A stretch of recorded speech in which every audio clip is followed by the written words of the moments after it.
Carmelo draws the double. Adams briefly shows. Again, it's Anthony on Ferguson. Blows by, takes it to the cup.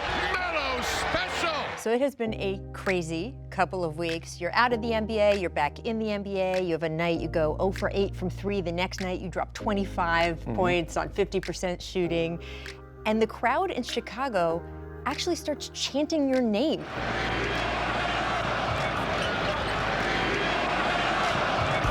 What has this couple weeks been like? It's been great though. It's been, early on it was a lot emotionally to kind of deal with, kind of just being out the game for, at that point in time, it was a year, to that day. And then just getting the call and like having to switch back mentally and emotionally.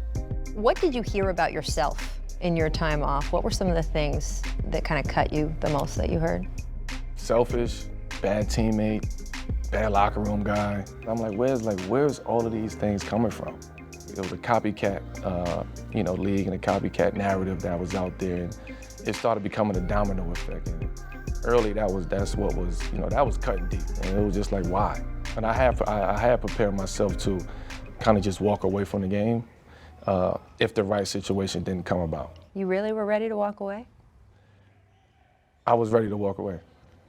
Yeah, because it's hard, like waking up every morning, not knowing what to expect, not knowing what to do, not knowing what to work on, wanting to give up hope, wanting to give up faith and belief, and just just forget this whole basketball thing. And what were some of the mechanisms you developed to cope with all of that? I heard you started taking walks. I started taking walks, man, just to kind of clear my mind and breathe a little bit and relax and kind of just stay in my moment and stay on I call it my square, and I couldn't let nobody knock me off of that. Damian Lillard and CJ McCollum have both already praised you up and down as a teammate. And Dame in particular has talked about when you and he have spoken, even privately, you have never blamed anyone else for the last couple of seasons. You've taken responsibility. Yeah, why do you think that's so important? I can't blame Houston. I can't blame OKC. It's a business at the end of the day. And I think once you know that, everything else kind of falls, by the wayside. After a while, I just was like, you know what? I gotta let it go, right? I just gotta let this go and kind of just continue on with who I am as a person, more so than a basketball player. That was important to me. Your wife, Lala, has been a huge support for you through all of this, and there was this great moment when your team was in Chicago. Yeah. She's in the stands. She's FaceTiming with your son, Kai, and she turns the camera around so you and Kai can see each other. What was that like? That was a special moment. I think people take moments like that for granted. People take, in sports, you're supposed to be so locked in and focused, and security was like, oh, look, your son is on there. So it was a moment that I don't think I'll ever forget. Yeah, for sure. Your son Kai is 12 years old, and I know he's your biggest fan. He's got to be so happy you're back on the court. But are there some mixed feelings that you're leaving him after being home with him for a year? When the smoke clears, it's, my dad is leaving. Right? My dad is not here. So you have to deal with those emotions. You got to try to balance it out.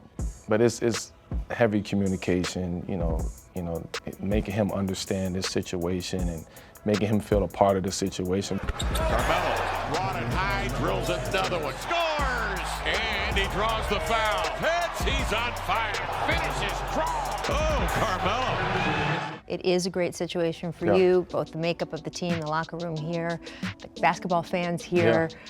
They have a lot of injuries, so you were able to walk right into the starting lineup.